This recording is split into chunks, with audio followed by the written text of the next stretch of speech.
இன்றே டவுன்லோட் செய்து உங்கள் ஃபேவரட் ஷோக்களை என்ஜாய் பண்ணுங்க. என் தங்கச்சி இறந்து போன விஷயத்த இப்போதான் எங்க அம்மா அப்பா கொஞ்சம் கொஞ்சமா மறந்துட்டு நிம்மதியா இருக்காங்க.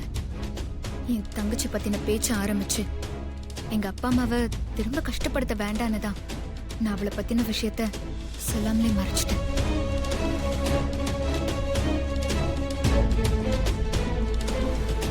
மன்னிச்சிருங்க சம்பந்தி.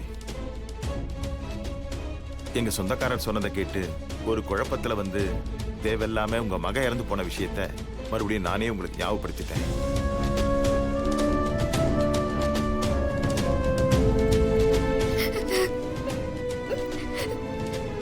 பெத்த பசங்க நம்ம கண்ணு முன்னாடியே இறந்து போறதை பார்க்கறது ரொம்ப கொடுமையானது. அந்த வலியை என்னால உணர முடியும் சம்பந்தி.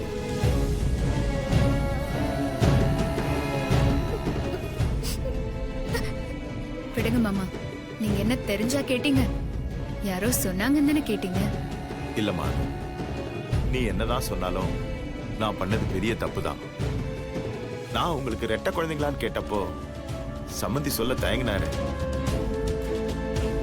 அப்பவே ஏதோ பிரச்சனை இருக்குன்னு புரிஞ்சுக்கிட்டு அந்த விஷயத்தை விட்டுருக்கணும். திரும்ப திரும்ப அதை பத்தி விசாரிச்சதுதான் தப்பு. தேவையில்லாம இங்க வந்து சந்தோஷமா இருந்தவங்க எல்லாரையும் சங்கடப்படுத்திட்டேன். என்ன மன்னிச்சிருமா? நீங்க மன்னிப்பு கேட்டு எங்களை இன்னும் சங்கடப்படுத்திடாதீங்க.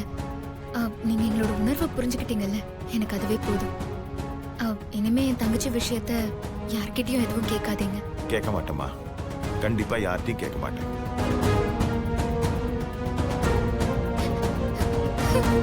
வர வாரம் வெள்ளிக்கிழமை ஸ்ரீஜாக்கு நலுங்கு ஃபங்க்ஷன் வச்சிருக்கோம். அன்னைக்குதான் நாங்களும் நலுங்கு வச்சிருக்கோம். ஓ அப்படியா?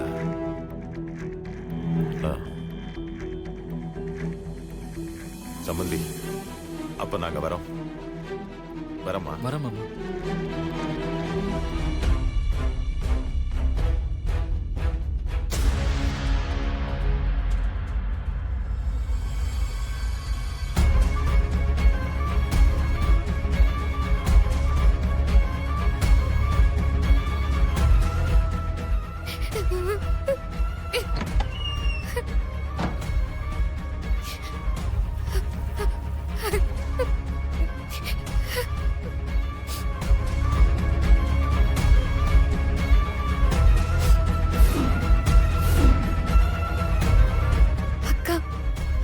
சின்ன வயசுல நம்ம போலீஸ் திருடன் கேம் விளையாடுவோம். அதுல நீ எப்பவுமே போலீஸா இருப்ப, நான் உனக்கு திருடனாவே இருப்ப. நீ என்ன விரட்டி புடிச்சு அடிச்சு பொம்மை துப்பாக்கியால சுடுவ, நான் சாவ. நீ ஒவ்வொரு தடவையும் என்ன புடிச்சு சுட்டு நான் செத்து நீ ஜெயிக்கும் போது எனக்கு அது வலிச்சதே இல்லக்கா. ஏன்னா என் அக்கா ஜெயிக்க தானே என்ன கொல்றான்னு நான் நினைக்கும் போதெல்லாம் எனக்கு சுகமா தான் இருந்துச்சு. ஆனா இன்னைக்கு நமக்குள்ள நடக்கிற மேரேஜ் கேம்ல என்ன ஜெயிக்கிறதுக்காக இப்படி வார்த்தையால என்ன உயிரோடவே கொண்டுட்டேக்கா. இதுதான் எனக்கு ரொம்ப வலிக்குதுக்கா.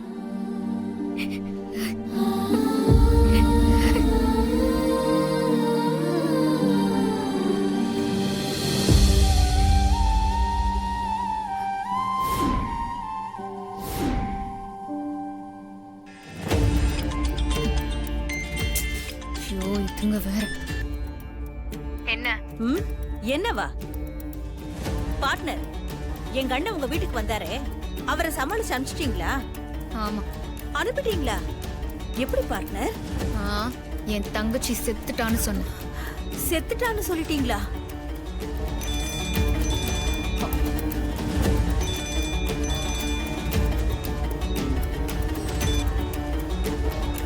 சொல்லுங்க தம்பி. அத்தை, அபிக்கு கால் பண்ண எடுக்கவே இல்ல. அதான் உங்களுக்கு கால் பண்ணேன். நீங்க எத்தனை தடவை கால் பண்ணாலும் அவ எடுக்க மாட்டா தம்பி. என்னாச்சு அத்தை? உங்க அப்பா எங்க வீட்டுக்கு வந்திருந்தாரு.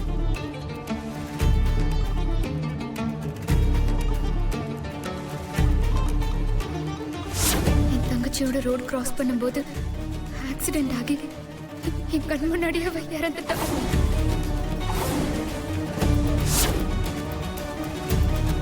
அபி இறந்துட்டான்னு அனு சொன்னத என்னாலேயே தாங்க முடியல. அபி எப்படி தாங்குவா தம்பி? அத்தை, இப்போ அபி எங்க? அனு சொன்னது நினைச்சி அவ ரூம்ல உட்காந்து அழுதுட்டு இருக்கா. நீங்க அவகிட்ட போனை கொடுங்க. ம், சரிங்க தம்பி.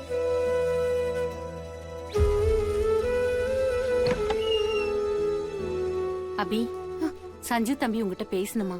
இந்தா பேசு. இல்லம்மா, நான் அப்புறம் பேசிக்கிறேன். சொல்றது கேளுடி. இந்தா பேசு.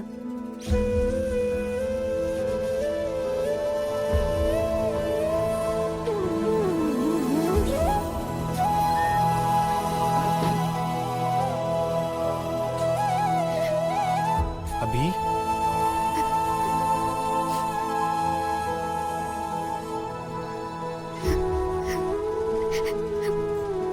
அபி,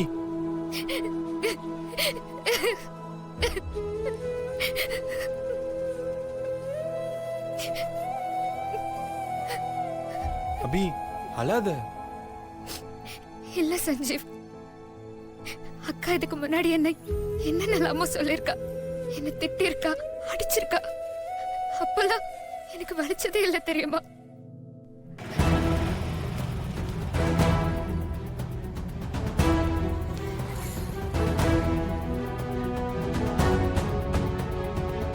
என்ன மாப்ள, சதீஷ் அந்த சங்கர் அட்ரஸ் வாங்குறதுக்கு காலேஜுக்குள்ள போனாரு, இன்னும் ஆளை காணா.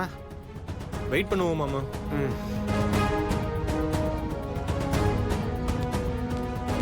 மாப்ள, மாமா, சதீஷ் வராரு மாப்ள. நண்பா, மொத்தம் 5 பேரு என் பேட்ச்ல சங்கர்ன்ற பேர்ல படிச்சிருக்காங்க. அவங்களுடைய அட்ரஸ் இதான். நீங்க தேடுற ஆளு கண்டிப்பா அதுல யாரோ ஒருத்தரா தான் இருக்கணும். வாங்க, ஒரு அட்ரஸா தேடி விசாரிக்கலாம். வா, போலாம். சீதாவுக்கு எப்படி அடிப்படை வைக்கிறது? ஆமா, நம்ம சைடு தான் ரொம்ப ஸ்ட்ராங்கா இருக்கே. சஞ்சீவ் எப்படியும் உன் கழுத்துல தான் தாலி கட்ட போறான். அப்புறம் எதுக்கு சீதாவுக்கு அடிப்படை வைக்கணும்? மா, அதான் சொன்னனே, சஞ்சீவ் ஏதோ ஒரு பிளானோட தான் வெளியூர் போயிருக்கான். மேரேஜ் வரைக்கும் சஞ்சீவ ஃப்ரீயா விட்டா அவன் அபி கழுத்துல தாலி கட்ட ஏதாவது ஒரு பிளான் பண்ணுவான். அவனை ஃப்ரீயாவே இருக்க விடக்கூடாதுமா. சஞ்சீவ வெளியூர்ல இருந்து உடனே சென்னைக்கு வர வைக்கணும். அதுக்கு அத்தைக்கு நாம அடிப்படை வைக்கணும்னு அனு சொன்னதா சொன்னல. அப்படியா? அப்ப சரி. சீதாவுக்கு எப்படி அடிப்படை வைக்கிறது? ம். ஸ்ரீஜா, ஆ? இப்படி பண்ணா எப்படி? எப்படி? சீதா வழிக்கு விழுந்து அடிபடுற மாதிரி அவன் நடந்து வர பாதையில எண்ணெயை ஊத்தி விட்டுட்டா? ஷோ, அம்மா, அத்தைக்கு விழற அடி நல்லா ஹெவியா இருக்கணும். அப்படி ஹெவியா இருந்தாதான் அத்தைக்கு அடிப்பட்ட நியூஸ் தெரிஞ்ச உடனே சஞ்சீவ் உடனே சென்னைக்கு வருவான். அத்தைக்கு குணமாகற வரைக்கும் கூடவே இருந்து பாத்துப்பா. அத்தை குணமாறதுக்குள்ள மேரேஜ் டேட் வந்துரும். அதுக்கப்புறம் சஞ்சீவ் என்ன நினைச்சாலும் மேரேஜ தடுக்கவே முடியாது.